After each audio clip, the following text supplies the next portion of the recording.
Hi guys, let me teach you how to make this beautiful V-shaped effect you have been seeing on your Bubu gown and other clothes. So this is how to make it. So the first you have to do is to go out by 4 inches.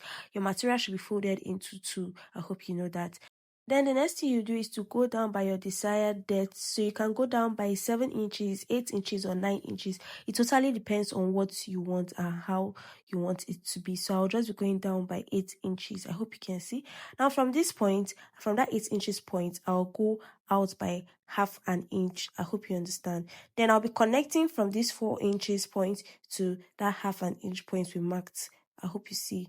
So just go ahead and connect those 2 points together. Guys, please follow carefully so that by the end of this video, you'll be able to draft one and make one by yourself or for yourself. So now I'm just cutting it out. So guys, if you have not followed me yet, I think this is the best time for you to do that, because following me means you'll be receiving more amazing tutorials like this.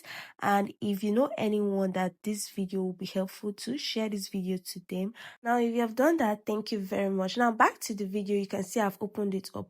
Now I've gone ahead to cut 2 doll face fabric, so you can use the doll face fabric for this.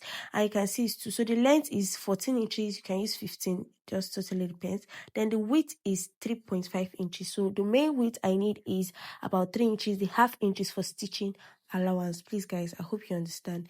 Now you can see the way I'm placing it. I hope you see the way I'm placing it. And this is, I folded it into 2. I hope you can see. Now I'm placing it just the way you see. So I'll sew it just like this, the V shape.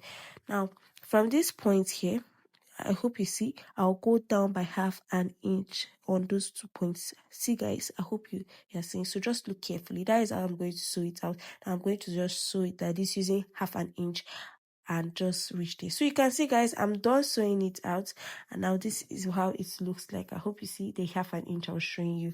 And yeah guys, I'm going to just go over and use my scissors to open those 2 sides up a little bit. Don't open it too much, please guys. I'm going to show you the reason later in this video. So I hope you see. Now guys, I'm going to make sure I turn it into, so that place we open this for us to be able to turn this into. That is the reason we open that place, for those that might be asking. So guys, you see what I just did. So I'll turn it to the back. Now that I've flipped it to the back, I hope you see how I placed it. Please follow carefully. Yeah, this is it. So you can see how it's looking like at the front. Now over to the back, what I'm going to do now is to come over and cut the excess. So this excess is here. I'll just cut it out because we don't want it to be there. Now that we have done that, I'll go over to my sewing machine and sew this part, that part that is open here. I hope you see what I showed you. So I've sewn it, and this is how it looks like right now. Now that I've done that, I'll just show you the finished look. And guys, this is it. I hope you see. So you just use your iron to iron it out, and you are done. So guys, thank you so much for watching, and I hope I'll be seeing you in my next tutorial. If you found this video helpful, please like, share, and comment. Thank you very much. Bye.